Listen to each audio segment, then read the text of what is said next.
You're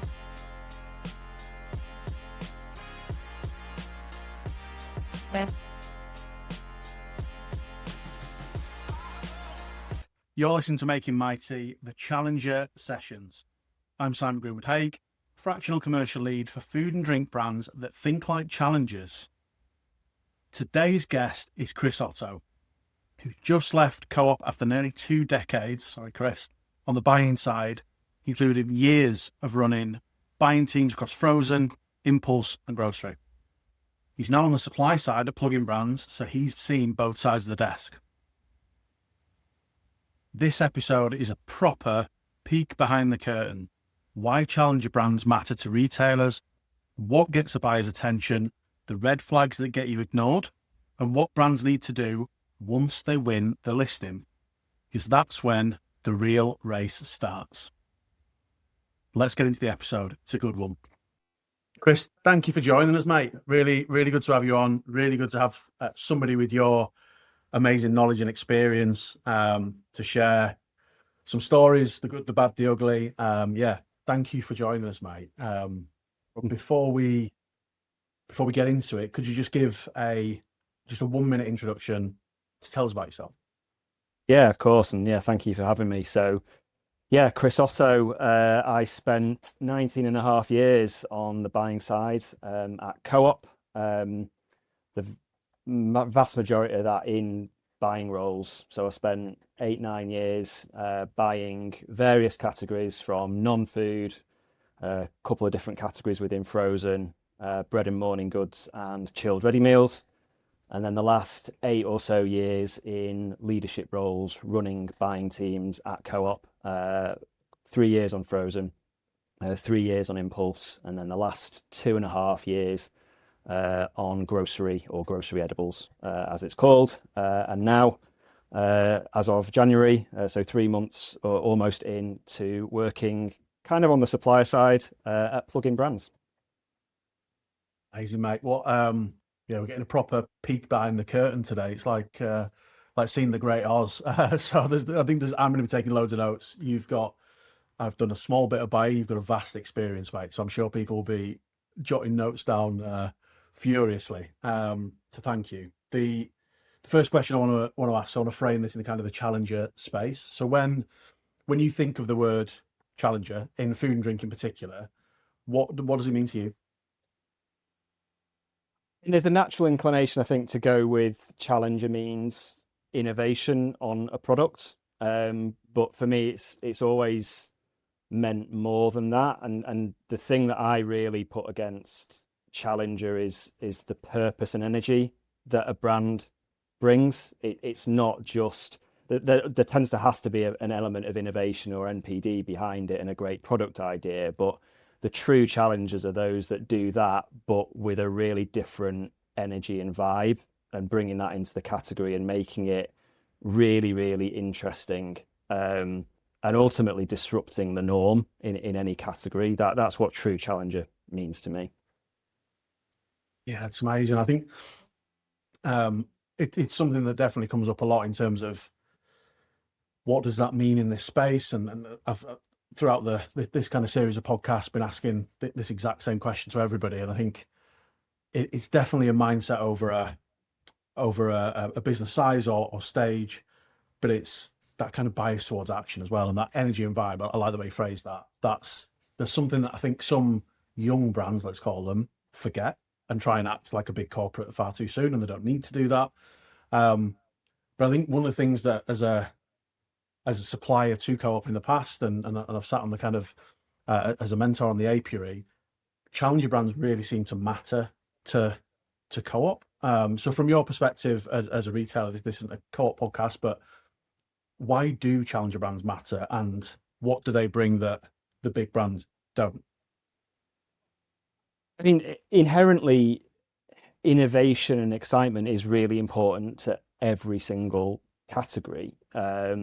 You're fighting for customers' attention and spend ultimately. So, you don't want shelves and ranges and propositions that end up looking stale and boring. You want it to be interesting, exciting, vibrant, delivering what they need from a product and a price perspective. So with that innovation element, and hopefully with that energy and vibe as well, challenger brands can naturally bring some of that to the fore more easily perhaps than the big corporates, the big brands who are just kind of churning out huge volumes. That's not to say the big brands can't do sort of challenger type stuff or innovation. Of course they can, but where you get that kind of great coming together of great product idea, innovation, and that energy and vibe, that's where it really comes to the fore.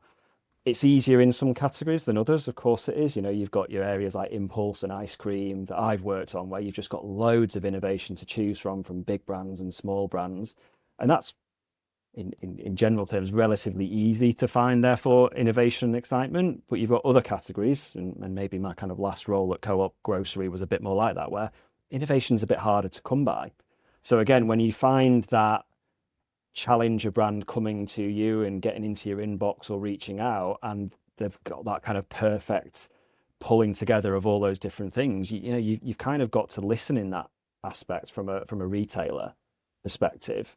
And then if it's coming through like that, it's then about relevance. And I've heard you talk about relevance before. It's making that relevance to the customers, the ones that are coming in today and are hopefully going to shop with you more often because you've got this great brand on your shelves, but hopefully pulling in the customer of tomorrow, and appealing, particularly to younger shoppers. Everyone's fighting for that customer of tomorrow. So if you can find that brand that does that in a way where the energy and vibe kind of comes across the customers, then that's perfect for retailers. And that's why, often I would think, and if I was back in a buying role, I'd be absolutely advocating for buyers to try and find the time to work with the right challenger brands. Yeah, I love that. And thinking about some of the outreach, so you mentioned there about how challenger brands land into your inbox, which is it's not a murky world, but it's a difficult space to be seen in. It is a buyer's inbox. And having been in a different environment, I fully empathize with how busy buyers are. Your world would have been much busier, I'm sure. But so when a challenger brand does land in your inbox, what were the signs it was worth your time or worth your team's time? And what were the instant red flags?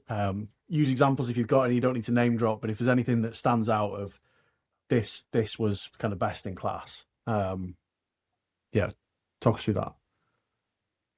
Yeah, so I mean, I think an immediate red flag would be anything that kind of just looked generic, that wasn't necessarily aimed specifically at me or the category, that I'm working on. If it just looked like, the name had been changed and the retailer name had been changed, that would always be a red flag to me. Sometimes they don't even manage that. And so that's an almost immediate, filing away if they can't be bothered doing that. So what would get my attention would be something a little bit more personalized. I don't expect an in-depth review of me or my category, but something that showed that they understood the business that I work for, the category that I work on. Any kind of element of understanding, the customer, and particularly again from my time at Co-op, the fact that we were convenience and not a big box was always something that would kind of show up quite quickly.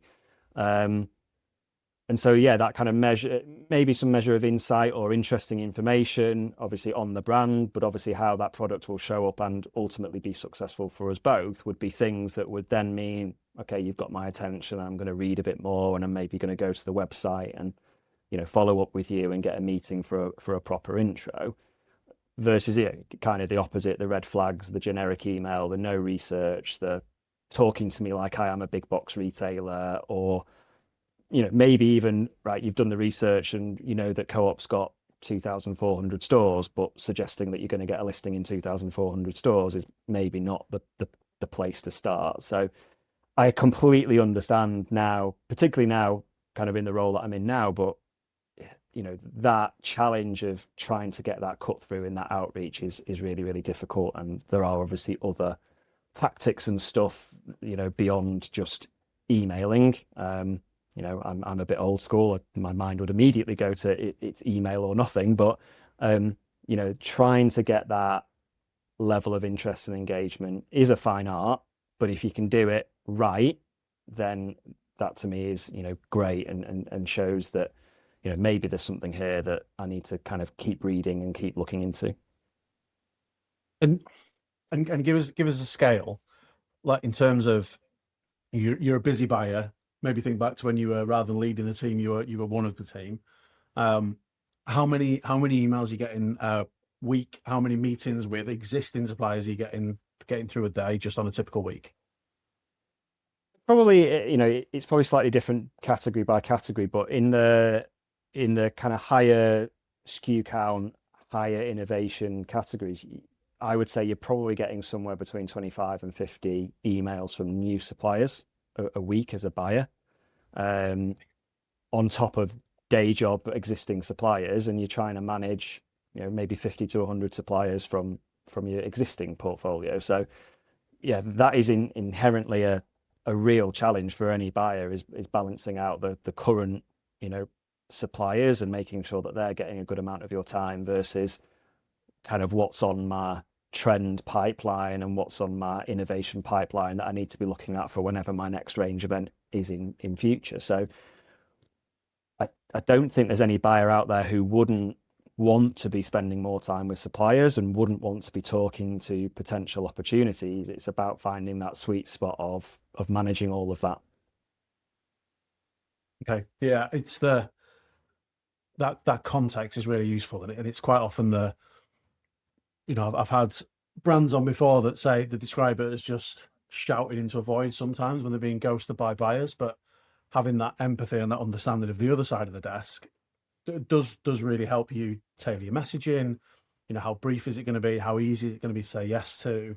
I think that's really useful insights. But thinking about challenges that you have backed, and the ones that really worked, I guess from two different perspectives, what did they do operationally and commercially that set them apart from maybe others that didn't quite work so well? Yeah, great question, because I think this was certainly something that I saw a couple of times over from maybe the ones that didn't work. It's the ones who, beyond maybe the product idea and the energy and the founder charisma, maybe weren't ready operationally. So for a buyer, that can be really frustrating. You've kind of bought into the story, and then you get to the kind of first hurdle of, can we set up new line forms, and can you send us in a promotional form? And maybe they look at you with a blank face, or they don't know what those things are, and you go, oh crap, we've got a bit of a journey here to go on in terms of getting you ready then. So the ones that work are the ones who recognize that beforehand and understand that. And that could be because you've got a buyer who is engaged and has maybe done a bit of coaching. It might be that the challenger brand knows that beforehand, or has sought some help and guidance out getting to that point. But the really important thing that, all challenger brands or anyone launching new product is, it's not the getting the listing is not the end of the journey. That is the first hurdle of what will be a tough race. And so that going again, right, win the listing, big tick, but how do we go again? And the ones that really, really work are the ones that have got that plan ready to go and face into that, eyes open, heads up. Right, how are we doing this? We've got the listing. Now we're going to win and maintain the listing and try and grow that, because ultimately that's what it's all about, isn't it? You don't want it to be, right, we've won the listing and then you go cold on the buyer and you go and focus everywhere else. You want to kind of nurture that relationship. You want to nurture that performance and build and build and build and make it a long-term success. So that's really key for me. I mean, commercially, you kind of don't get to be part of the conversation unless you're in the ballpark commercially. We all know that. So again, hopefully being eyes open about that fact and, being creative around how you face into that. I'd very much say don't immediately make your own business unsustainable just spending money to win the listing. You might have to spend a bit, but you need to make it work. And again, I've maybe seen suppliers kind of do that, of they spend so much winning the listing that there's nothing left when a buyer turns around and asks for slightly more promotional support or some end fees or something like that. So again, it's got to be sustainable, because you should want it, and the buyer should want it to be a long-term partnership. Are there any themes you spotted where challenges have struggled once they've got on shelf, or something they've underestimated commonly? I think one of the, and it's probably different depending on the space that you go into. So you referenced the kind of co-op apiary scheme before, and that's a great scheme in the sense that it gives you a little bit of protected space, and you get the level of support and the kind of ecosystem around it. Whereas if you're going into the kind of mainstream space, that being in that competition. So if I think back to my time on grocery, one of the great challenger brands that I saw in the last few years is True Start in coffee. They've done a phenomenal job. But they've gone in and they're competing in a hugely competitive area. When you look at the Nescafes of this world and the other big coffee brands, there's loads of big competition in there, but they've carved out a space for themselves, and that's a combination of all those things that I talked about before. But they've been really, really consistent in how they've shown up in terms of doing the basics really well. As well as keeping that challenger vibe, that challenger energy through it. And that means that, the buyers kind of respond to that. So how you show up and hit the kind of maybe the boring KPIs that isn't, necessarily what you want to do, whilst also then being able to talk about whatever it is that is really great about the brand, whether it's product quality, whether it's innovation, whether it's the purpose, True Start, female founded, etc. Brilliant. That's all great, but it's how that comes together as a whole that really kind of then shows up as to building success. Yeah, amazing. And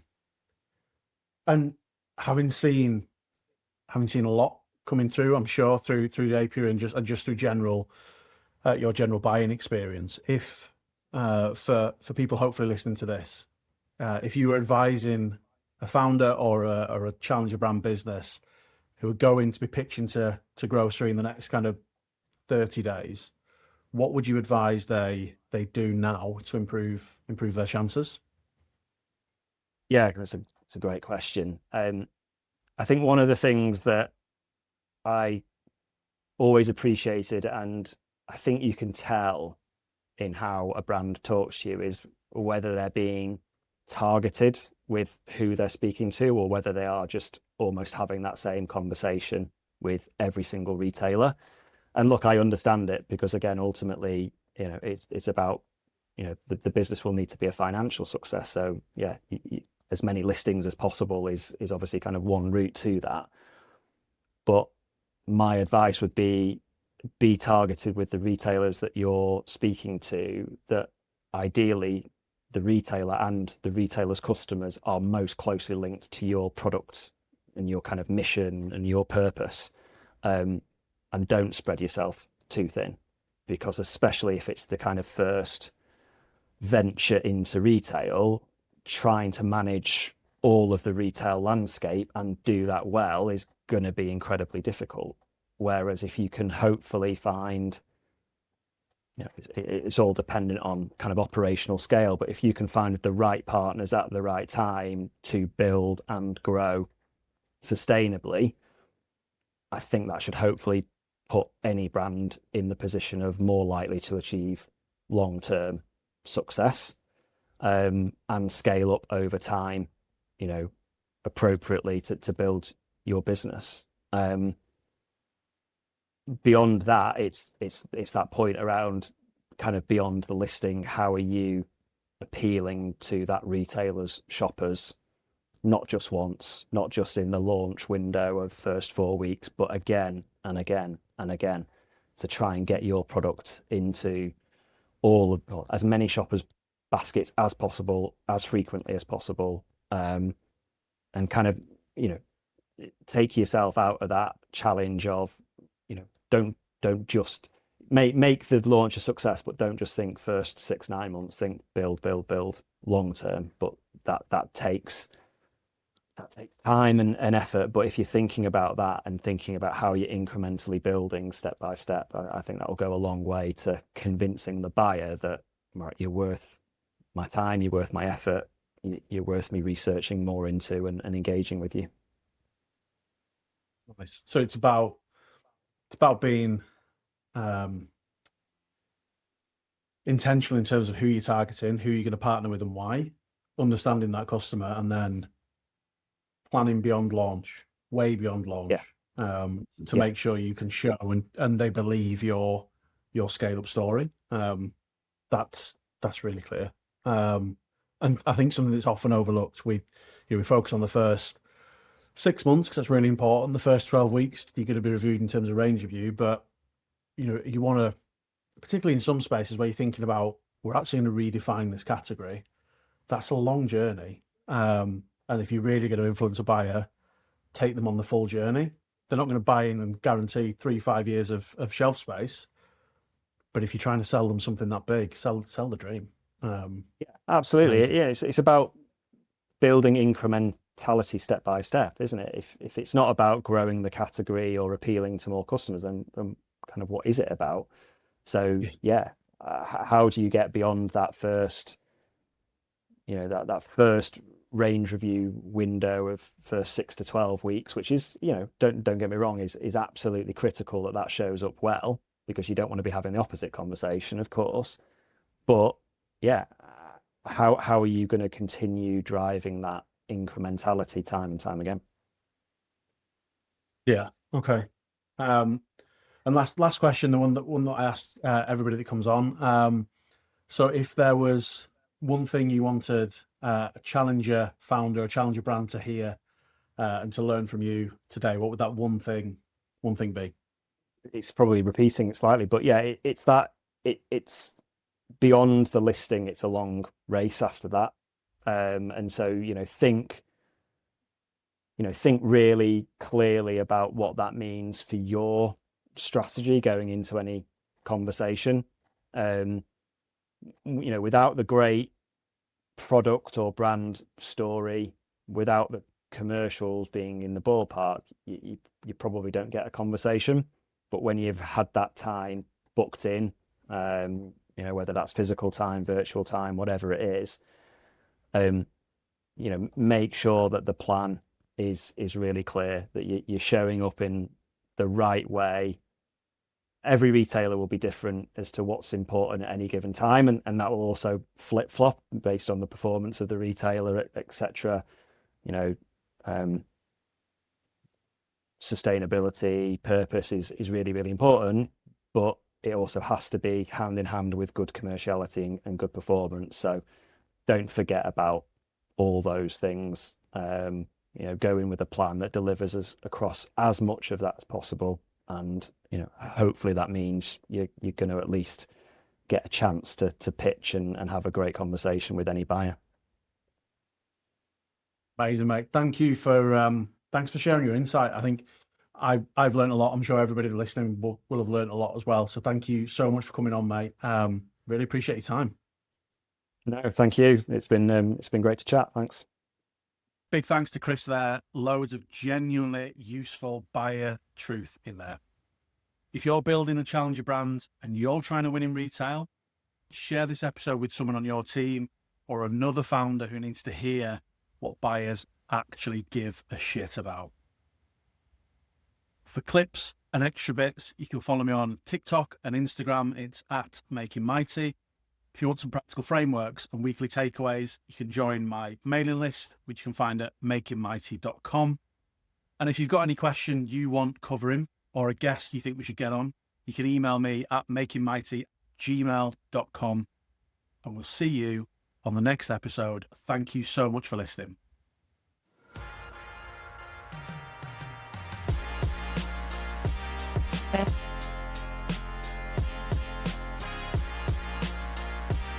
Okay.